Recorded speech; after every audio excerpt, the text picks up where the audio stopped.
अस्सलामु अलैकुम दोस्तों, कैसे हो? उम्मीद है सब खुश होंगे। कुछ दिन पहले की बात है कि एक बहन का मेरे पर्सनल नंबर पे एक मैसेज आया था। वो कहने लगी कि भाई, आप कहते हैं कि शौहर जो कहता है अल्लाह के रज़ा के लिए खामोशी के साथ उसे सुनते रहो और अपने शौहर के हर बदतमीज़ी और गालियों को बर्दाश्त करते रहो। लेकिन हज़रत, मुझसे मेरी माँ पे, मेरे बाप पे गाली मुझे बर्दाश्त नहीं होती।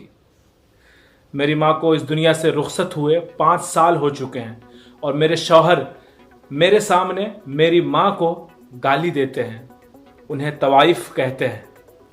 मैं आपको बताऊं, मेरा कलेजा फट जाता है ये सुनकर। 8 महीने पहले ये लफ्ज़ कहने पर शौहर को मैंने जवाब दिया था। आज वो दिन है और आज का दिन है। 8 महीने से उन्होंने मुझसे बात बंद रखी है।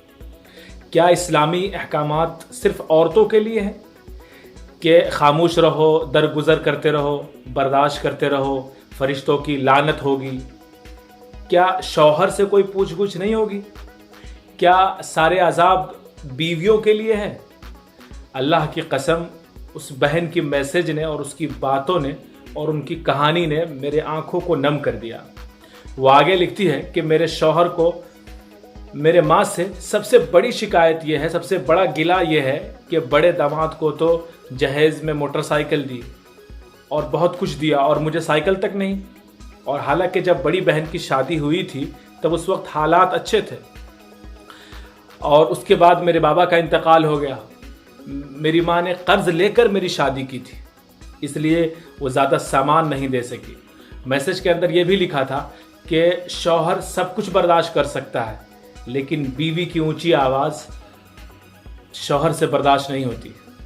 लेकिन दूसरी तरफ हज़रत, ये भी हकीकत है कि बीवी सब कुछ बर्दाश्त कर सकती है, उसके माँ बाप को बुरा भला कहना उसे बर्दाश्त नहीं होता। घर वालों की बुराई भलाई उससे बर्दाश्त नहीं होती, ठीक है। और ख़ास करके माँ बाप के लिए आप लोगों ने तो सुना ही होगा कि किसी की आह नहीं लेनी चाहिए, लेकिन ये आह का जो कॉन्सेप्ट है ना, सिर्फ माँ बाप या यतीम मिस्कीन या दोस्तों या गरीब, सिर्फ उसी के साथ नहीं है, बल्कि पूरी दुनिया के किसी की भी आह आपको लग सकती है।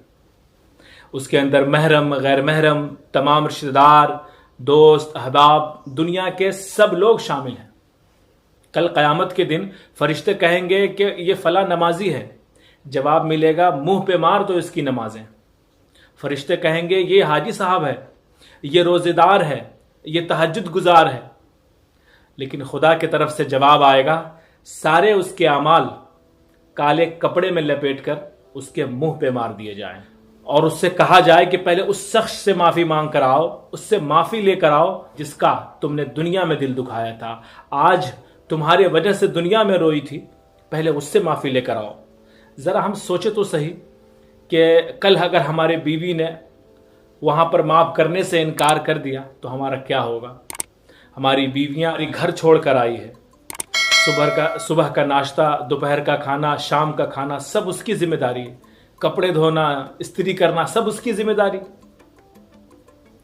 बच्चे संभालना, बच्चों की परवरिश सब उसकी जिम्मेदारी, सास का ये काम, ससुर का वो काम, ये सब बीवी की जिम्मेदारी। एक बात बताऊं, बीवी के जिम्मे ये सब नहीं होता। अब ये मुझे छोड़ दें, दुनिया के किसी भी आलिम से जाके पूछें कि ये सारी जिम्मेदारी बीवी की है।